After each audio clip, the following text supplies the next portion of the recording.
This, what we got here, is going to be a little bit different. We're taking on a contemporary issue, one that I've sort of strayed? No. One that I've steered clear of, more or less, since it's gone down. Why Russia is invading Ukraine. This is a video that I am very much aware of because a lot of the people that I follow have sung this video's praises.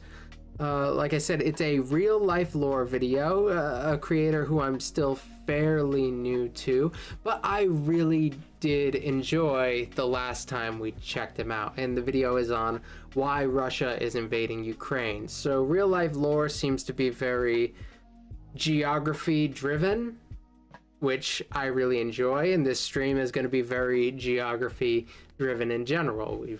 Everything we're doing is going to be very geography driven. So as far as the Russia invading Ukraine thing, it's a 30-minute video, so he could do a pretty comprehensive breakdown, but I would say there's not just one reason why Russia would make such a massive decision. There's certainly a plethora of reasons for it. I don't know if this is necessarily comprehensive. I do know of one element that it takes on, which is natural resources, and that's kind of what got this video a little bit more popularity, I believe, because it's an angle that a lot of people weren't taking when it comes to the Russia-Ukrainian conflict, which, you know, it's filling a very interesting void, so that's cool. I don't know why the chat on the side of the screen is smaller than it usually is. Whatever, doesn't matter. Doesn't matter. I must have messed with something earlier and messed it up. It's staying the way it is. So I guess we're gonna get it started. I was originally going to wait a little bit longer to let some more people come in, but I think I have bought enough time. They're just gonna have to figure it out as they come in. And if anyone's watching in the future and they want to skip to the parts they really want, of course, there are going to be timestamps, as usual, that will be added after the fact. So let's get started with why Russia is invading Ukraine, and I'll, as usual, give you my thoughts as we go along, and we'll think our way through this video together. So let me know how you feel throughout. This video is made possible by Curiosity Stream and Nebula. Watch another brand new full-length companion video to this one in my ongoing Modern Conflicts series that explains the entire course of the 2008 Russian invasion of Georgia, as well as the entire war so far between Russia and Ukraine since 2014 in the Donbass. All of which you can access by signing up for the Curiosity Stream Nebula bundle deal for less than $15 a year at curiositystream.com/real-life-lore. Throughout the past few months, there has been almost constant news and coverage in the West about Russia's imminent plans to invade Ukraine. Started large-scale military. I guess if we're just getting this started, I should probably tell you how I felt going into this, because leading up to the invasion, I was proven I didn't speak out too much about it because I didn't feel super confident about anything, but I felt confident about one thing, and it's that Putin was talking a bigger game than he was willing to back up, and he's backed it up way more than me and a lot of people who are more educated on the issues than myself believed he would. A lot of people didn't think he would go as far as he would. A lot of people thought he was just talking tough. I really had no idea that he was actually going to make this happen. I know there was precedent with the Crimean annexation a while back, but this felt different. It naturally feels a lot bigger, and the world has come down on Russia in seemingly a bigger way than before. So I find this, I clearly had no idea what was going on going into this, and I feel like I've learned a lot about it since it has come out, but I know enough to realize that I'm only scratching the surface. So we'll see. This morning. And this is a very dangerous moment. Stoking fears of an invasion. More than 2,000 troops, according to American intelligence, sent within the 24 hours. American citizens should leave now. On the morning of February the 24th, these fears proved to be well-founded. Russia's president, Vladimir Putin, effectively declared war on Ukraine and authorized the Russian military to invade the country.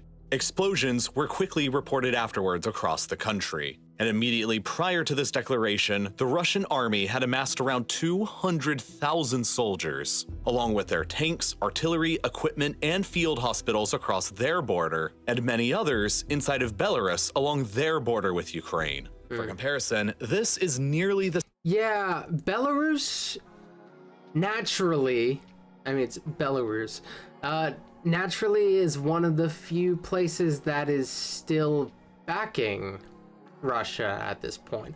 I don't understand the modern country of Belarus super well right now, but naturally they are very much tied to Russia. Russia does not have a ton of friends right now, and a lot of them don't if there are friends, they seem a little reluctant. At the time I'm streaming this, even China hasn't been super overt in any sort of support for Russia, though there's like some talk about how they might be able to like sweep in and help them hold themselves above water economically. It's still not a huge it's still not really out there in the open at the time I'm recording this, as far as I'm aware, but developments are coming very, very fast.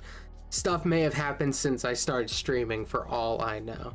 Inside of Belarus along their border with Ukraine. For comparison, this is nearly the same size as the entire Ukrainian military, at about the same number of troops sent by the United States when invading Iraq in 2003. This is certainly large enough to be an effective invasion force. Even further, the Russian government has recognized... So we've talked about the invasion of Iraq a whole lot since this, because it is sort of the thing that the Russians in their PR campaign around this have been pointing to, sort of like it doesn't seem to make a lot of sense the way it has been communicated, because it's sort of like condemning Americans for their imperialism, but saying that because that imperialism exists, it is therefore okay for Russia to do this, while still maintaining that the American imperialism is bad, but saying sort of that they have to meet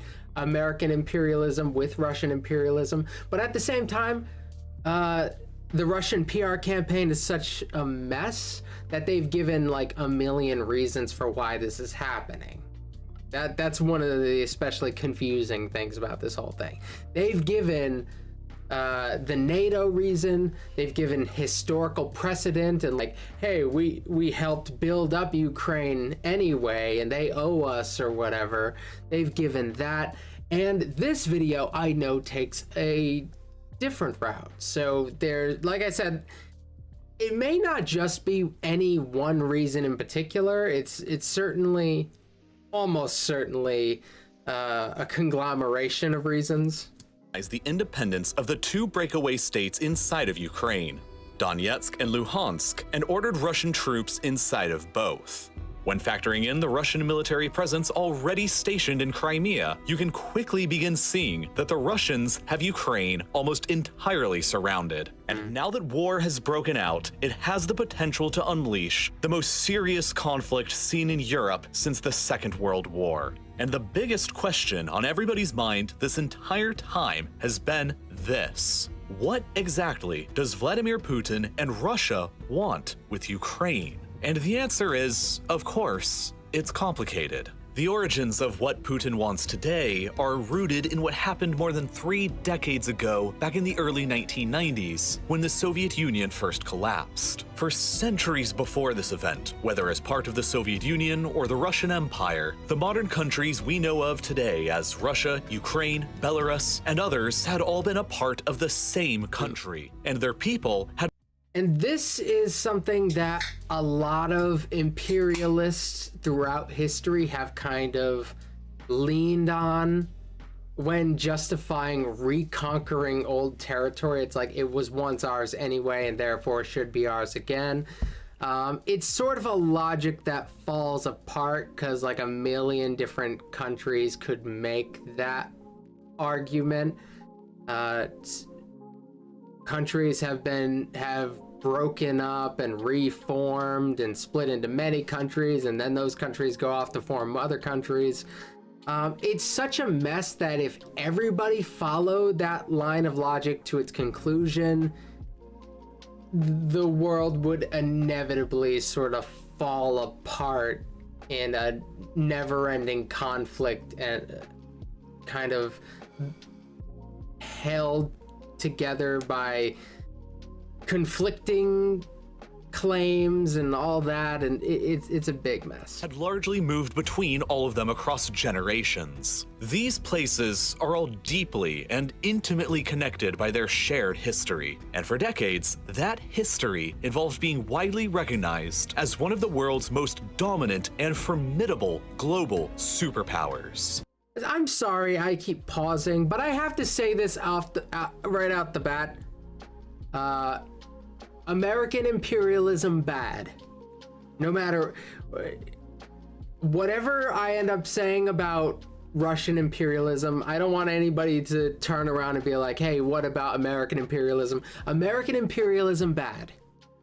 And sometimes you just gotta make sure you put that disclaimer early on. I know if somebody were to complain about that, I would like to have been on record saying American imperialism bad. It's bad. It's bad when Americans do it in the Middle East. It's bad when Russians do it in Ukraine.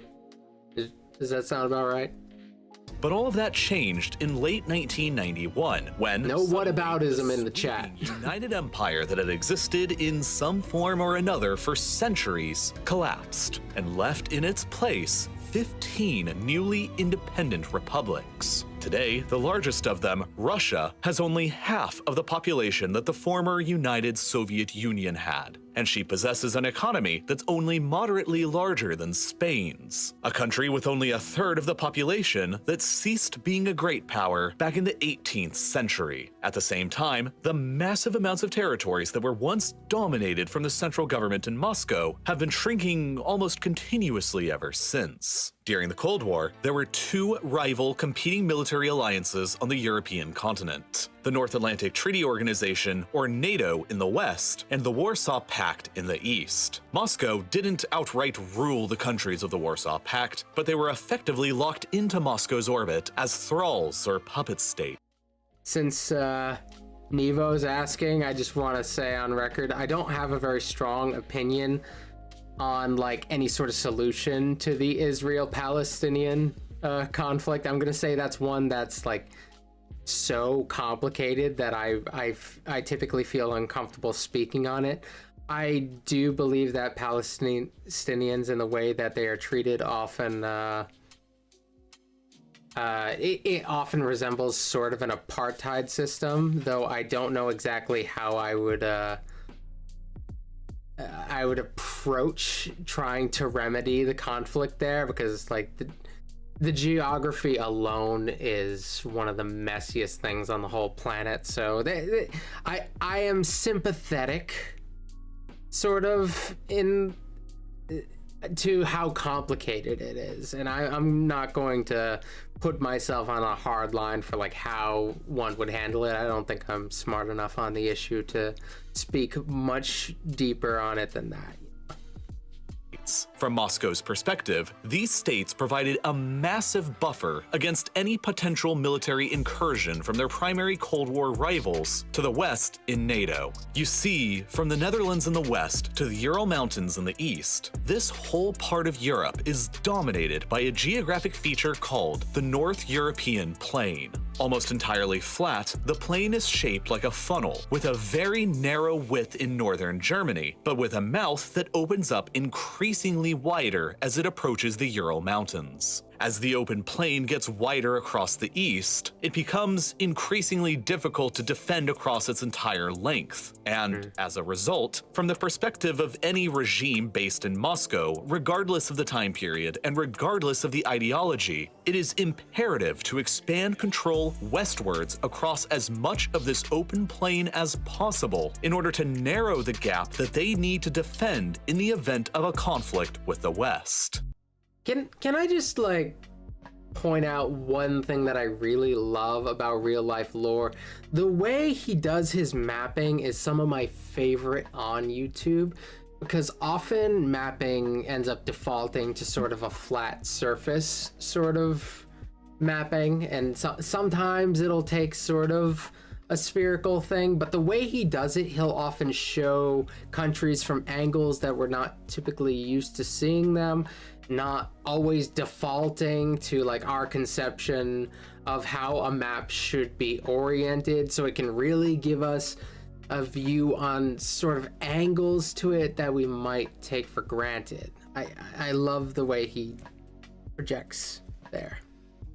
During the Cold War, the control of this plain by a regime in Moscow was at its greatest historical extent, and was exerted either outright or by proxy from the Urals all the way through East Germany. And the entire wider section of the funnel was firmly controlled by Moscow, with Austria and Finland remaining neutral and Yugoslavia a non-aligned communist state. The only fronts that Moscow at the time had to truly worry about against NATO were across the Sudetan Mountains, the Black Sea, and a narrow line across the North European plain in central Germany, all easily defensible positions. Any invasion of the Soviet world from the west across these geographic frontiers would have been incredibly difficult. But in the 30 years since 1991, the situation has changed dramatically against Moscow's favor. Today, the former Warsaw Pact territories of East Germany, Poland, Czechoslovakia, Hungary, Romania, and Bulgaria are all a part of NATO, while the former Soviet republics themselves of Lithuania, Latvia, and Estonia all are as well. This reality. So this gets a little bit into what Putin's initial argument was, which was interesting, at least. Like, there was sort of this understanding that NATO wouldn't expand that close to the Russian border. And if that was his concern, okay, there's at least a pretty interesting conversation to be had there. Yeah, you want to give the Ukrainian people the choice to make the decision that they think is best for their country. However, this is sort of bigger than them as well. And if that's their main beef with all this, and the West should just be like, okay, then they will never join NATO. And then suddenly the Russians have to decide whether they could say, hey, we don't trust you and we're invading anyway, or they could say, well, we wanted Ukraine anyway, so we can't really let you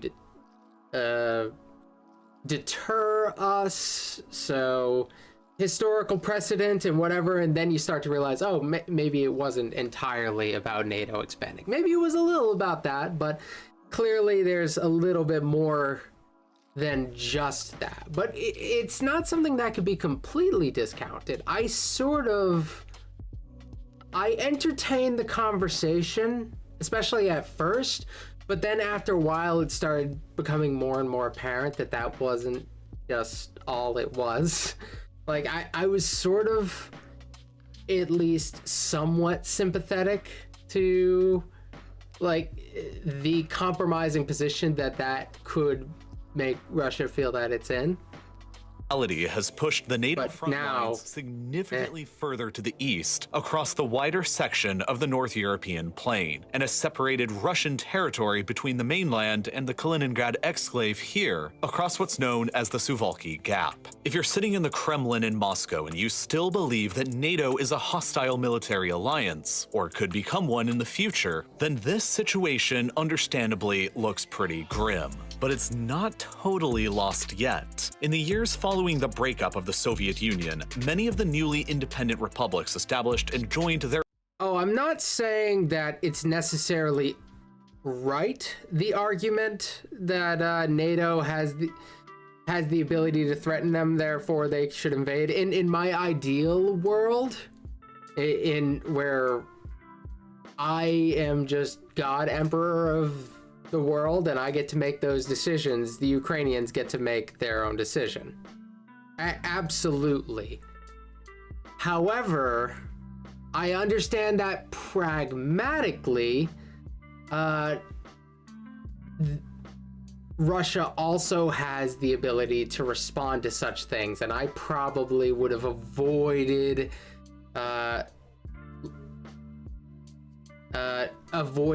getting the Ukrainians involved in that, because honestly, I think the cons outweigh the pros, not just for NATO, but for the Ukrainians themselves, as now shows. And maybe that's just with the aid of hindsight. Now that we've seen how bad it can get this early on, I don't know.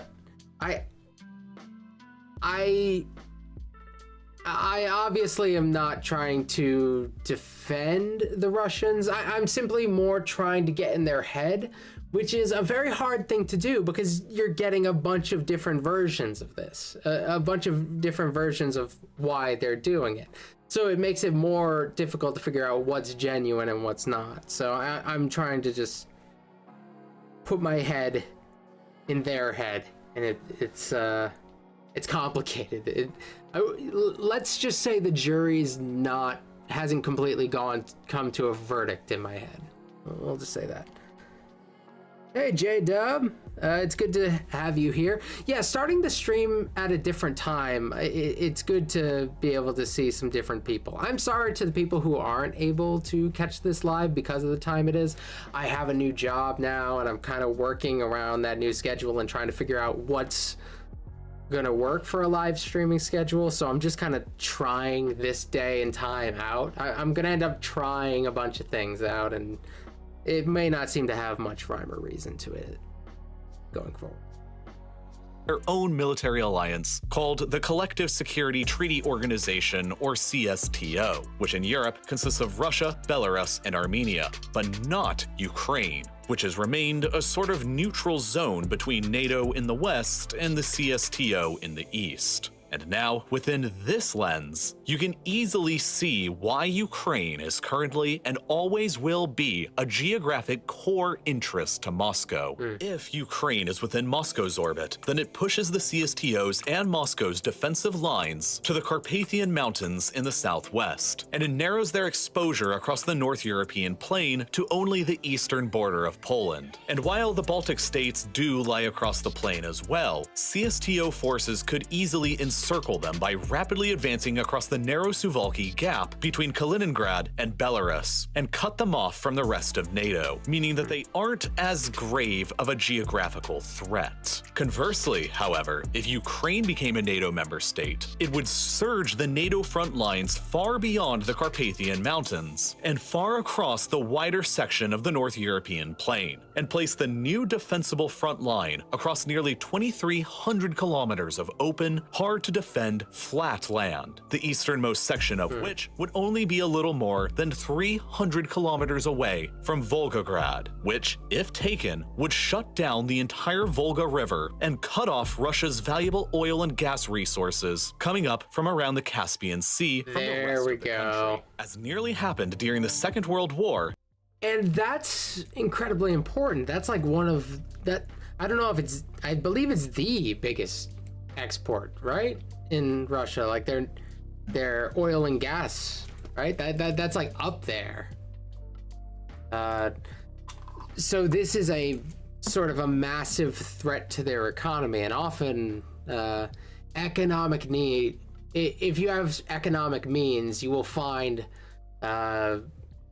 social or nationalist or whatever means to justify actions that will favor those economic means. Often the other things fall in line to meet the economic needs.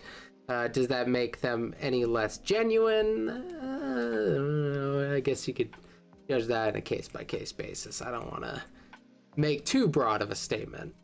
back when the city was better known as Stalingrad. Even further, Belarus, a friendly and loyal CSTO state that is often considered a mere extension of Moscow itself, would suddenly become an indefensible salient protruding deep into the NATO front lines, surrounded entirely by NATO territory on 3 flanks. Thus, Ukraine's outright control by Moscow, or at least neutrality, is essential to the defense of the CSTO and Russia, if you believe that NATO is a hostile aggressor or could become one in the future. But all of this is really only the beginning of what Russia and Putin want from Ukraine. The biggest thing they want of all is energy. While their overall economy is little larger than Spain's, Russia remains a global superpower through the lens of energy resources, and it's specifically oil and gas that is the most critical component to understand about Russia's worldwide ambitions. Across multiple vast oil fields, Russia is the world's 2nd largest producer of oil, ahead of even Saudi Arabia, while at the same time, Russia also possesses the world's largest proven reserve. Yeah, the NATO argument, I still sort of believe is at least partially genuine. However, why they would be concerned about that could come from a sort of projection, because they sort of understand where the potential hostility could come from. The Nazi argument, I don't believe that for 1 minute. I understand there's like a Nazi presence in Ukraine, but I do not believe that that's actually why they were doing it. That part. Like the NATO thing, I at least abstractly could understand, sort of. It's hard to empathize with things when you don't agree with them. Like I'm trying for them to like view it sort of on a human level. Like try to get out of my Western brain. Because that's sort of the hardest part here. Because I don't think that NATO is actually a threat to them. I genuinely don't. But could somebody on their side have convinced themselves that NATO could be a threat? Possibly. Or, if you want to take it a more cynical route, they may have intentions to threaten NATO at some point in the future, and letting them expand makes that a problem going forward. And seeing how aggressive and imperialistic they are being now, it's not out of the realm of possibility. Reserves of natural gas, largely across Siberia, which has enabled Russia to become the world's leading exporter of natural gas. The revenues gained from the sale of all these oil and gas exports are the literal foundation for the modern Russian state and Russian power, because they provide as much as 50% of the entire Russian government's budget and represent about 30% of Russia's entire GDP. Russia has used the vast money earned from selling oil and gas abroad to fund their military, pay off debts, save cash, and finance its own restoration as a global great power. Russia is there. Yeah, a lot of you are European in the chat, I believe. Like, this affects you a lot more than it affects us in the United States. I believe the number I heard recently was 8% of our oil and gas we get from Russia, which it would be bad if we cut that off entirely. I believe there was a talk about cutting that off. That might have actually happened. But like, that's bad. But I believe Europe is far more dependent than the United States is. We have the Middle East. There are the Saudi Arabians especially are our oil sugar daddies. But this is far more impactful to the Europeans, who many countries probably couldn't really afford to lose Russia as an out, which puts this in a very complicated perspective. Therefore effectively a petrostate just like Saudi Arabia or Iran, and is the only petrostate located in Europe, at least for now. For you see, despite these massive geological blessings, they also come with a number of geographical catches from Moscow's perspective. Most of their gas is sold off to the hungry customers in the European Union, so much so that 35% of the EU's entire gas supply comes from Russia alone, including Germany, the world's fourth largest economy, who imports nearly half of their natural gas from Russia. This flow of gas towards Germany and Europe across this complex system of pipelines provides critical revenues for the Russian government to function and provides critical heat for European cities during the winter. And so both sides heavily rely upon the other here. Any disruption in this trade relationship would be disastrous from Moscow's perspective, and Ukraine is the most likely place for such a disruption to happen in the future. Back during the Soviet times, when Russia and Ukraine were both one country, pipelines were built across Ukraine almost like a bridge that transported gas directly from the Siberian sources to the customers in Europe. But then, all of a sudden, after the USSR's collapse, Ukraine was an independent country who's demanding tariffs to the tune of billions of dollars a year from Russia. Okay, Light Givers got us information here. As of March 8th, Russian oil and gas is embargoed by the United States.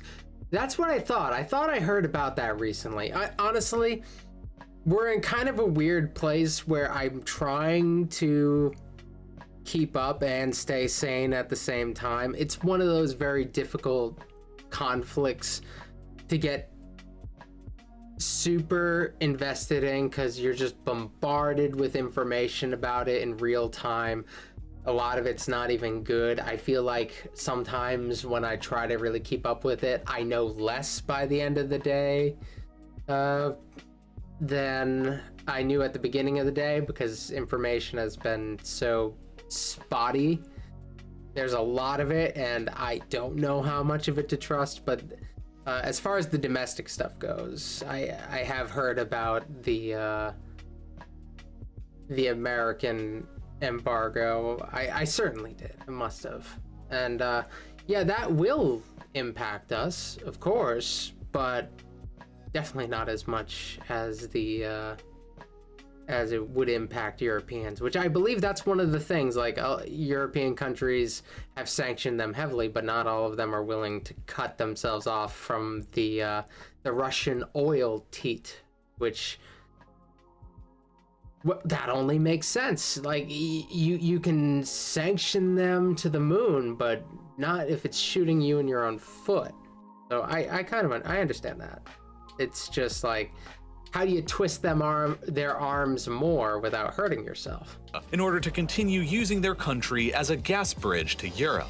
And Russia had no other choice but to agree, because the pipeline infrastructure anywhere else didn't yet exist. As late as 2005, 80% of Russia's gas exports heading to Europe were still flowing across pipelines through Ukraine. But in the decades since, Russia has sought to solve this over-reliance on Ukraine by building multiple new pipelines that avoid Ukraine entirely, like Yamal Europe across loyal Belarus, Nord Stream 1 and 2 beneath the Baltic that go directly from Russia to Germany, Moscow's largest single customer, along with South Stream, Blue Stream, and Turk Stream beneath the Black Sea. By 2024, Russia has plans to completely cease all of their gas exports through Ukraine entirely, and the government will save billions of dollars in tariffs as a result. But that is hardly what has been so threatening about Ukraine recently. Significantly more menacing to the perspective of Moscow was the discovery, for the first time in early 2012, that Ukraine's exclusive economic zone within the Black Sea may contain more than 2 trillion cubic meters worth of natural gas. There it is. He figured it out, everyone. The Crimean Peninsula. To make matters even more interesting, further technological advancements in the early 2010s that enabled the successful drilling of natural gas and oil from shale rock unlocked the potential shale gas hotspots for Ukraine around Donetsk and Kharkiv in the east and around the Carpathians in the west. Beginning in 2012, there was suddenly a very real possibility that almost out of nowhere, Ukraine had the world's 14th largest reserves of natural gas, just behind Australia and Iraq. But as a relatively poor country, Ukraine lacked the finances, the technology, or the equipment to successfully harvest any of these resources in any large quantities. But that all changed when, shortly afterwards, the Ukrainian government began granting exploration and drilling rights to the likes of Shell and Exxon. It was suddenly possible that within a few years, these Western companies would enable Ukraine to transform into Europe's second petrostate, which would have not only been a direct and serious competitor to Russia's own gas supply to the European Union, and thus at the same time a major threat to the Russian government's budget and GDP. So this is one of the things. So Russia is heavily reliant on other countries to buy oil and gas from them. But they've grounded a lot of their invasion stuff in the NATO stuff. But then eventually they pushed the invasion beyond like taking back those like very pro-Russian territories, and they pushed it into Kyiv and stuff. And from that point, it becomes far more apparent how cynical it is.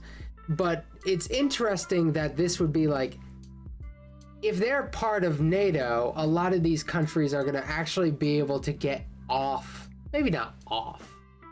Maybe off. I don't know. I don't know how much oil we're really talking about here. Clearly a lot. But a lot of them would be able to, let's say now, if the Ukrainians were not being invaded by Russia, and for some reason everybody was pissed off at Russia for another reason, they could possibly get more off of the Russian oil teat and redirect a lot of that Ukrainian oil. So they'd have a lot of leverage. Dude, this is a really interesting way of looking at it. But would have also provided the easy path of eventual Ukrainian admission into the European Union and NATO as well. And this is what's really, in my opinion, what this whole situation is truly about. In 2012, at the time when these discoveries were initially made, the man in charge of Ukraine was Viktor Yanukovych, a pro-Russian politician who was keeping Ukraine more politically aligned with the interests of Moscow. So long as he was president, these discoveries were not directly he threatening lost. to Russia. But I heard about this suddenly one. in February 2014, his government was toppled in a pro-EU toppled. and pro-Western revolution in Kiev. Well, oh yeah, Kyiv. That was also something that I've had to learn about more recently. So I've been pronouncing it Kiev this whole time. Is it Kyiv? I believe it's Kyiv. Like there was something wrong with like, it is Kyiv. I'm getting a nod from off screen. It is Kyiv. We've been, a lot of places were saying it Kiev, and it was like, okay. We were all saying it wrong for a very long time, and then they ended up, I believe, changing like the spelling or something, and now it's Kyiv, even though it doesn't look any. It still kind of looks like Kiev the way they spell it now. Moscow was very quick to take the opportunity to invade some of Ukraine, seize the Crimean Peninsula, and annex it in the name of historical claims and protecting ethnic Russians. But by seizing Crimea, the Russians also took direct control of 2/3 of Ukraine's coastline and, by extension, the vast majority of Ukraine's maritime exclusive economic zone. And, most critically, an estimated 80% of Ukraine's potential offshore oil and gas reserves. In addition, billions of dollars worth of drilling equipment and other assets in the peninsula were seized by the Russians, all of which completely crippled the Ukrainian government's future potential to challenge Russia's gas supremacy in Europe. To make matters even worse from Ukraine's perspective, the areas of Ukraine that are the most rich in shale gas are located very near to the most major conflict zones encouraged and funded from Moscow, with the Donetsk and Luhansk rebellions here and the Transnistria breakaway republic in Moldova over here. which, in my view, is not a coincidence. As a result, Shell and Exxon both backed out from all of their contracts with the Ukrainian government shortly afterwards, leaving Ukraine with no capability to extract the remaining resources themselves, and no capability to challenge Russia's occupation of Crimea. From the perspective of Putin and his regime, these were all mandatory actions to take in order to curb a Western-oriented Ukraine from ever selling major supplies of gas to Europe that would threaten his own regime's primary source of wealth and power. Ukraine had to be dismembered to protect himself and the other oligarchs who are in power. But that's another element that using the word oligarch here. The Russian oligarchs are the ones who seem to have a lot more sway with Putin. And one thing that I do like about the way a lot of the sanctions have gone, a lot of the sanctions on Russia will end up hurting the ordinary Russian citizen. And we don't really want that, because they're not even necessarily all on board with this. There's massive amounts of protest in Russia that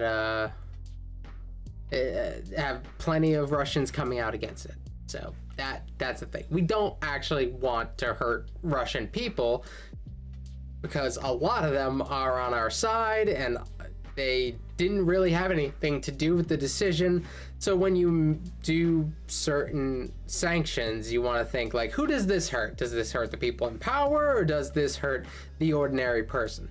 Often a lot of sanctions end up hurting ordinary people, but not really the people in power. I think a lot of the crackdowns on the oligarchs have been fantastic, like the seizing of their properties and whatever, and their mega yachts and all that stuff. That's fantastic, because those are the people who might actually be able to get into Putin's ear and actually influence him a little bit more.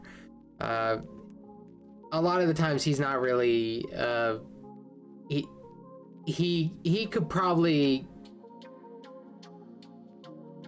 do plenty of stuff that's against the ordinary people, as long as they're not doing like an actual revolution. He doesn't really have to listen to them. But the oligarchs, they're where the money is at. Also, they're the type of people who could potentially fund a coup as well. That's another element of getting to the oligarchs that is such a threat to Putin. I don't know how it's been recently, though.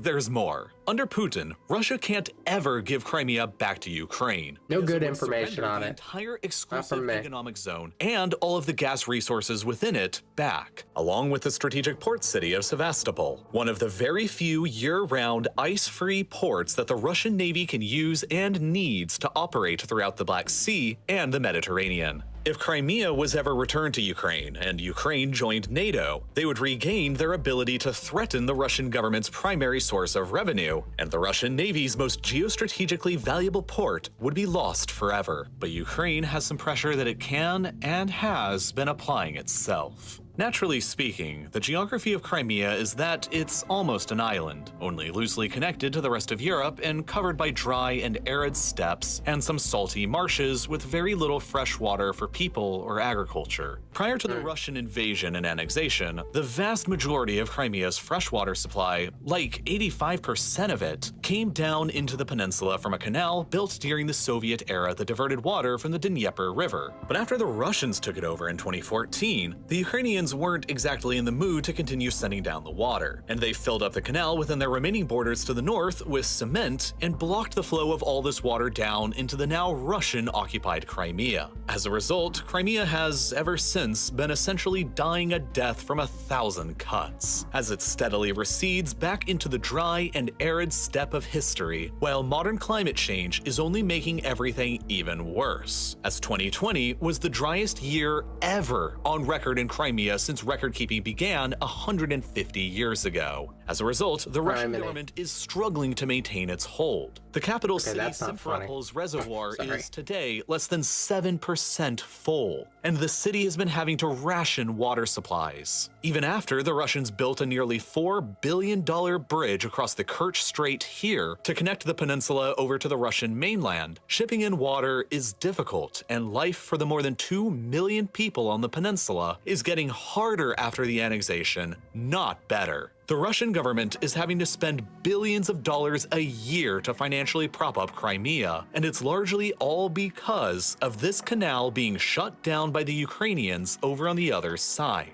And Ukraine is obviously not in any kind of mood to open it back up again. As a result, the current crisis in Ukraine can also be seen through the lens of climate and water conflict, and it's one of the biggest reasons why Russia is doing what it's doing now. The current Prime Minister of Ukraine, Volodymyr Zelensky, has stated on multiple occasions that the primary goal going forward for the Ukrainian nation is the reclamation of the Crimean Peninsula from Russia. Currently, Ukraine has no realistic capability to challenge the overwhelmingly more powerful and capable Russian military. But in the future, were Ukraine to join NATO and a murky conflict breaks out between themselves and Russia over Crimea, or in the eastern rebel-occupied Donbass where it may be unclear who started it, it's hypothetical that Ukraine could trigger Article 5 of the NATO treaty, which states that, quote, if a NATO ally is the victim of an armed attack, each and every other member of the alliance will consider this act of violence as an armed attack against all members and will take the actions it deems necessary to assist the ally attacked.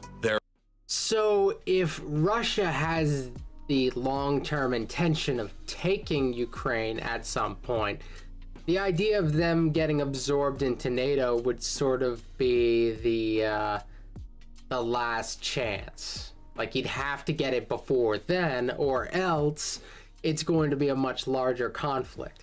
And Putin, crazy, yes. Stupid, not necessarily. Like, you don't get as far as he did without at least a strong grasp of geopolitics.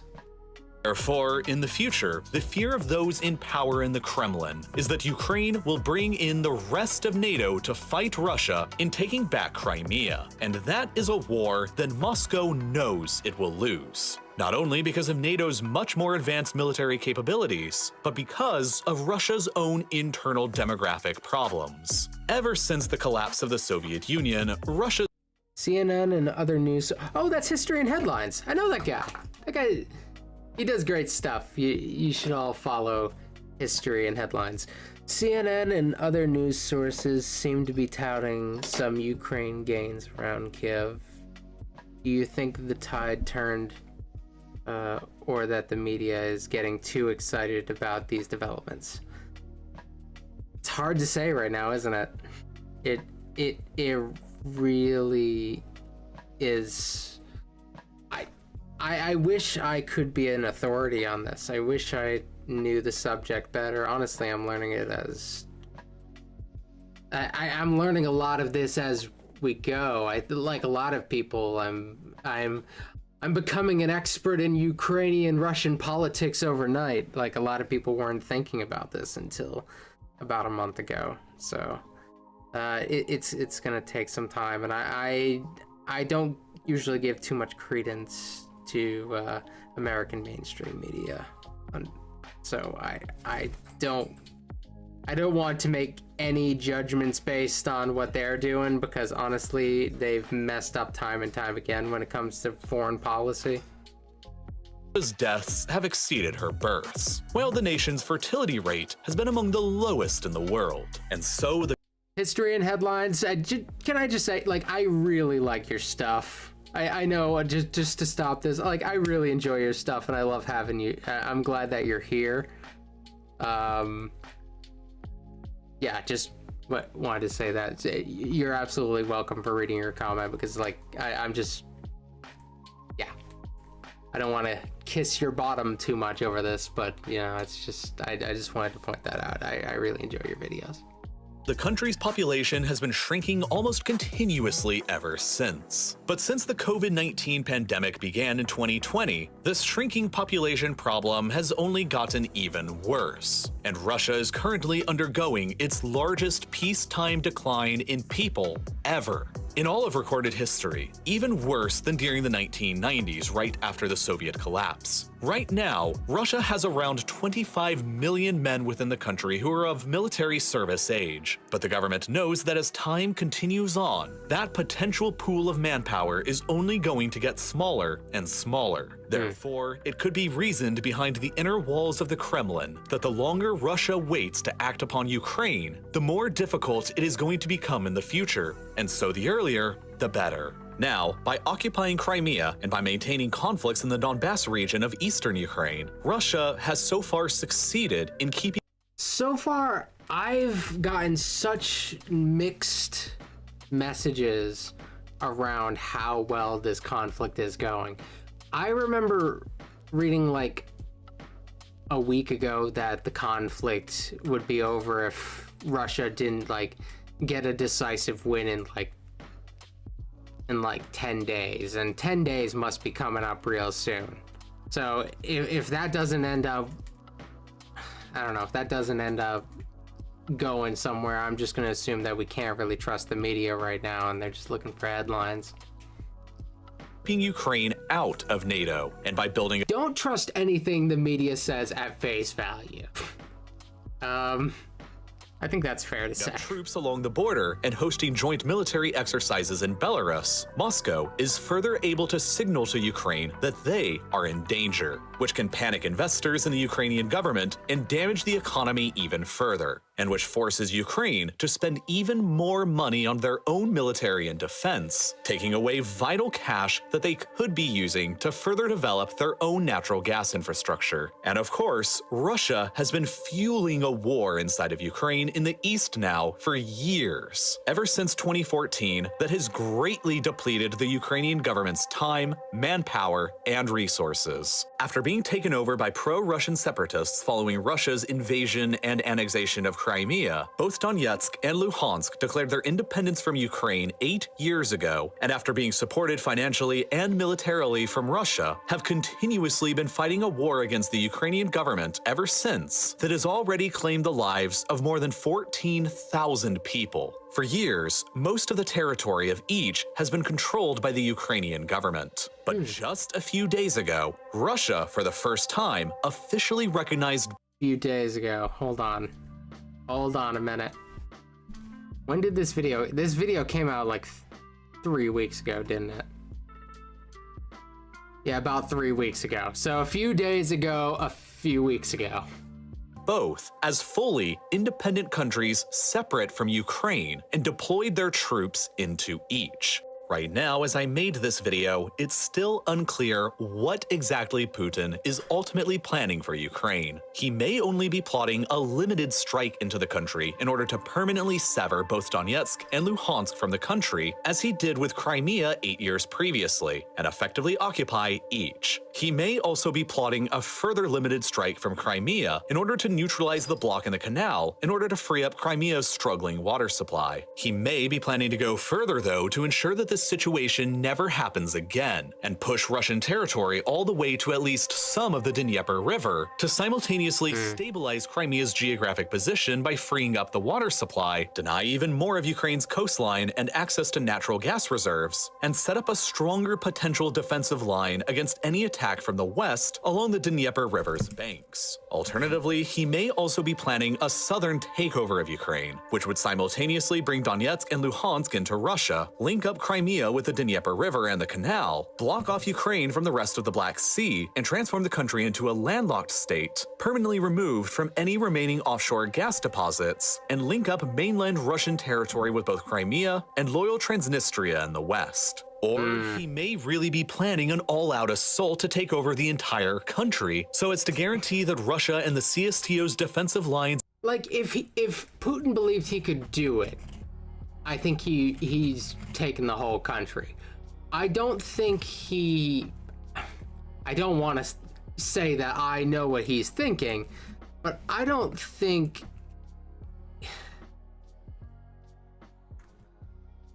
I don't think that he thinks he's going to get the whole thing. I don't know. I feel like he's at least aware that there's going to be like a compromise that he might have to make here. But if he claims a lot right off the bat, he can probably get more at the negotiating table when he would have had nothing to begin with. So, like, perhaps reach for the stars, you might land on the moon. I think that might be potentially what he's going for. Like, if he just goes for these narrow specific places, like let's say he just went for these places with this large concentration of ethnic Russians that may be more likely to want to be Russian, which then he might not even get all of that, but he might walk away with that if this somehow ends up at a negotiating table and people are willing to compromise. At the time I'm recording this, it's hard to say where the compromise would be. I feel like the American press has no effing clue what's going on, so I don't personally know. Against NATO are pushed further back towards the more narrow opening of the North European plain between the Carpathian Mountains and the Baltic Sea across the border of Poland, and in so doing, guaranteeing that Ukraine will never be used against them and that Belarus will never become an indefensible salient. From there, Russian provocations into Moldova are almost a certainty next. Another former Soviet state who isn't a member of NATO and conveniently already has a pro-Russian breakaway state that Russia will eventually get around to recognizing as well. Transnistria. It's all a part of Putin's repeatedly stated goal of bringing back the old Soviet and Russian empire for the 21st century. Now that Putin has chosen to invade, it's not entirely clear what's happening as the facts on the ground are rapidly developing. But what is clear are Putin's demands. So in times of war, we should this is different from a lot of wars we've seen. Like, even early in my lifetime, like, this has been very different from like the Iraq or Afghanistan war. There's much more access to material, like on the ground, not filtered through American media. So that's very interesting, but like we have to understand that the Russians and the Ukrainians both are going to try to build their own narrative and have tried to build their own narrative. Just because like we tend to sympathize a little bit more with the Ukrainians right now doesn't mean that they also may not like leak stuff or try to like mislead the media in order to create a narrative. They need help. That also might happen. A lot of the information we get will come out because people want us to know it. That's just naturally how war works. There's such a large element of it is built around information and alliances are pulled in through these sometimes through sympathetic moments, sometimes through strategic. It just depends. Usually strategic. Let's be real. West agree to three main terms. 1. That Ukraine never be allowed to join the NATO alliance. 2. That NATO and the United States withdraw all of their armed forces from Eastern Europe back to the pre-1997 boundaries of NATO, ending in Germany, effectively abandoning Poland, the Baltic states, and much of the rest of Eastern Europe. And that 3. NATO and America agree to freeze the NATO alliance as is and rule out any future expansion of new members. And that the alliance will not hold any military drills in Ukraine, Eastern Europe, or in the Caucasus without prior Russian consent.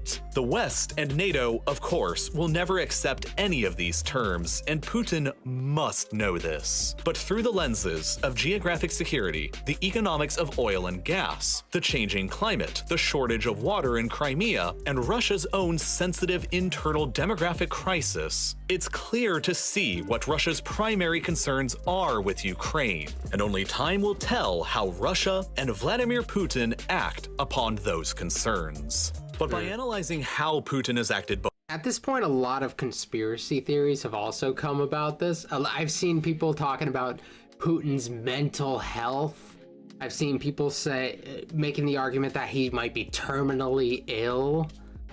I've heard all sorts of crazy stuff. I'd like to keep it grounded in this sort of stuff if possible until I have good reason to believe any of the other stuff, but this is an insane time. I've heard like every crazy conspiracy theory you can hear of. Before during times of crisis, we can likely figure out how he'll act again in the future. The recognition of both Donetsk and Luhansk as independent countries and the deployment of Russian troops into both before launching the full-scale invasion across the entire country next mirrors a striking, uncanny resemblance to exactly what Putin and the Russian government did against Georgia 14 years previously, back in 2008. Back then, the Russian army God, it's been invaded 14 the country of years Georgia since in what 2008. would ultimately become the first European war of the 21st century. Two pro-Russian breakaway provinces inside of Georgia, Abkhazia and South Ossetia, were each recognized by Russia as fully separate and independent countries, and then, by using the pretext of Georgian occupation of both, Russia deployed troops into both, and from there, initiated a full-scale land, sea, and air invasion across the rest of Georgia. Across the 12 days of intense fighting that followed, the Russians occupied both Abkhazia and South Ossetia within Georgia, solidified their de facto independence, and effectively dismembered the country, displacing nearly 200,000 people and causing Georgia to sever all diplomatic relations with Russia. However, it was, in the end, a decisive victory for Russia and for Vladimir Putin, as it kept Georgia from joining NATO, and at a time when NATO and the West were more distracted by the quagmires of Iraq and Afghanistan, there was little international attention, let alone condemnation. It would only be less than 6 years later when Putin would deploy the exact same kinds of tactics that he used against Georgia, against Ukraine, in Crimea, and the Donbass. And now in 2022, it once again appears that history is repeating itself in Donetsk, Luhansk, and Ukraine. Without a doubt, the Russian invasion of Georgia is absolutely critical to understanding how Putin's modern military strategy of dismemberment works, and in understanding what he might ultimately plan to do with Ukraine. But unfortunately, if I made a video about it on YouTube, it's a guarantee that it would get demonetized and age restricted, and Here we go. there's simply no way that you would ever see it. So instead, your plug. I created yet another full-length companion video to this one in my ongoing Modern Conflict series that's about the exact same length as this video was, that covers the entire course of the Russian invasion of Georgia from beginning to end, and uploaded it directly. So this is like a Nebula plug. It's not just for his video, but he's gonna do like a promo code, and like the video's like 3 weeks old. The promo code might be active, so it's one of those cases where I'll let it play out.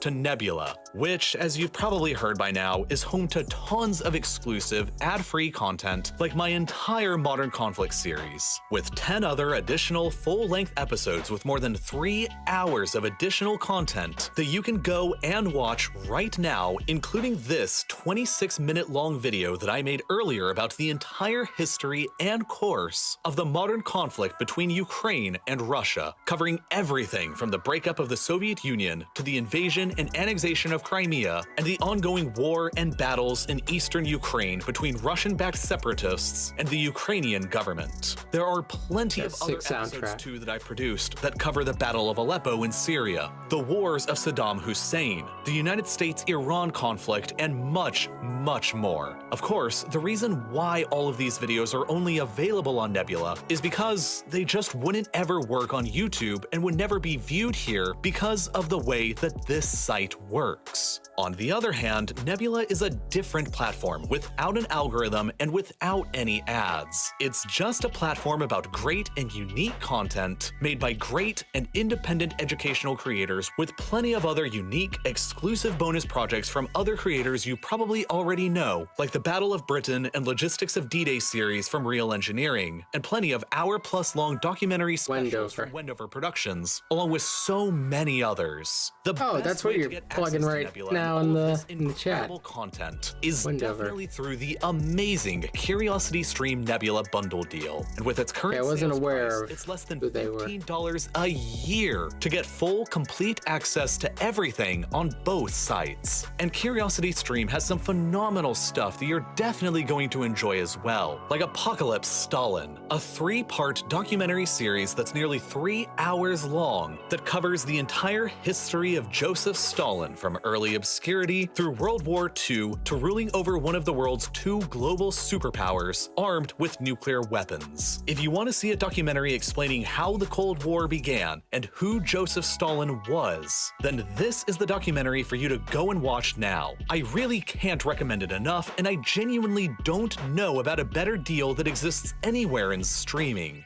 You get 2 streaming sites, both with content you'll actually watch, and all for less than $15 a year at the current sales price. But what's more, signing up will actually help countless independent educational creators beyond just real-life lore. So please, You should definitely do it. I have Curiosity Stream and it is wonderful. You should get it as well. Your Nebula is wonderful as well. make sure to do so by clicking this button that's here on screen right now, which will take you directly to curiositystream.com/reallifelore to sign up, or by following the link that's down below in the description. It is the absolute best way to help support Real Life Lore. And as always, thank you so much for watching.